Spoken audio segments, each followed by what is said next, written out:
A lot of folks have had reactions to the shooting in Las Vegas. Trump came out with his teleprompter speech. And of course, every Republican is saying, whatever you do, don't do anything about it. Just thoughts and prayers. But I want to get more specific in this case. Pat Robertson came out and he had a genius idea on who might be responsible. The people taking a knee during the national anthem and anyone who criticizes Donald Trump. I'm not kidding, here's his direct quote.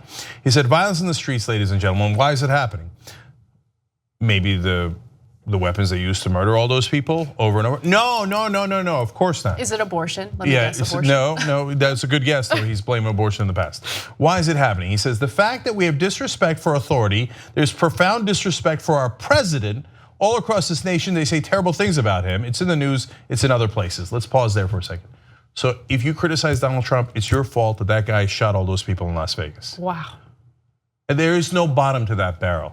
They're such horrific people. You know how they say, don't politicize, it's a mass shooting. Terrorism we politicize, not mass shootings, right? But he actually just politicizes the other way. You're responsible if you've ever criticized Donald Trump for the shooting, but wait a minute, we don't want him to have that kind of magazine capacity to be able to murder all those people at once. We're against that. Nope. Don't worry about policy. By the way, aren't conservatives supposed to be against big government? And aren't they supposed to be the strong ones who want to make sure they arm themselves as much as possible to prevent tyranny? Like, what? Like, oh, we got to stop questioning authority. It's leading to these mass shootings. Don't criticize Donald Trump under any circumstance. Disrespect. You got to bow your head to our leader. That's what he's saying right there. When you got Obama as president, don't tread on me. When it's Trump as president, don't tread on him. Otherwise, you're responsible for mass shootings. He said now it gets worse. He said, not worse, but equally bad. There's disrespect now for our national anthem, he says. Disrespect for our veterans. Disrespect for the institutions of our government. Disrespect for the court system, all the way up and down the line disrespect. First of all, a lot of right-wingers say that you should not listen to the court system, so I don't know who he's referring to. But of course here, he's taking a shot at all the football players who are taking a knee. If you disrespect our national anthem, somehow some random white dude who doesn't care about your movement at all and has absolutely nothing to do with it will murder people in Las Vegas in a mass shooting. But they don't have to make logical sense. If you believe in Pat Robertson, you're already so stupid that you'll believe anything. That his shakes are miracle shakes and will give you life forever. And if you're, I can go on and on with all the insane stuff Pat Robertson said. Hurricanes are because of lesbians, right? And so now mass shootings are because you criticized Donald Trump and you took a knee to actually protest killings. Remember, the whole point of the protest was, please don't shoot unarmed black men. Please don't do shootings. Please don't do shootings. But somehow Pat Robertson flips it on his head and says you're pro-shooting. Okay, now we go to Bill O'Reilly. He said, this is a gruesome display, of course true. And he said, it's the big downside of American freedom. Okay, wait a minute, that's starting to sound weird. What do you mean by that? Well, he explained. He said, this is the price of freedom. Wow. He said the Second Amendment is clear that Americans have a right to arm themselves for protection, even the loons. That is not true. That's not remotely true. I love the United States Constitution. I think it's the greatest document that man's ever come out with. I love the amendments.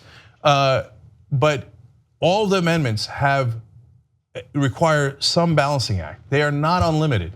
The First Amendment, I think, is the most important one. Our whole company, our whole existence is based on the First Amendment. If we didn't have freedom of speech and freedom of the press, this show wouldn't exist. But that also has limits. You can't yell fire in a crowded theater. You also can't fire into a crowded theater. And here we had 22,000 people at a concert, and they fire into him, and O'Reilly goes, hey, I'm in price of freedom. You know what I'm saying, baby? No, can we limit weapon sales to loons, as he calls them? Of course we can. Can we limit weapon sales to people we believe are on the terrorist watch list? Of course we can. That is a reasonable check on that right. All rights have some degree of checks. And yes, as much as we want the First Amendment to be expensive, even that has some checks. The Second Amendment, does it have a check? No checks? Okay, then I'm gonna buy a tank and I'm gonna roll it through your street. I'm gonna buy an RPG, I'm gonna buy a nuke. Of course there are limits to the Second Amendment, you moron. If you lost a family member to this tragedy and you hear those comments from Bill O'Reilly, like think about how it's almost as if he's indifferent. Right? This is the price you pay for freedom. Really, that's the right statement to make after 59 people were murdered? That's your statement? That's your response? Oh, this is the price you pay for freedom. And then at the end, he does false equivalency. He says, public safety demands logical gun laws. Oh, that's interesting. But the issue is so polarizing and emotional that little will be accomplished as there is no common ground. The NRA and its supporters want easy access to weapons while the left wants them banned. Not true, okay? So there is common ground. 93% of Americans want federal background checks. Common ground. We can't get it through Congress.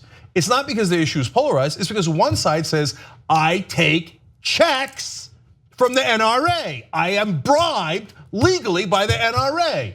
It's not polarizing, 93%. I know 93%. Every one of them knows 93% of Americans want it. They're like, I don't give a damn about your democracy.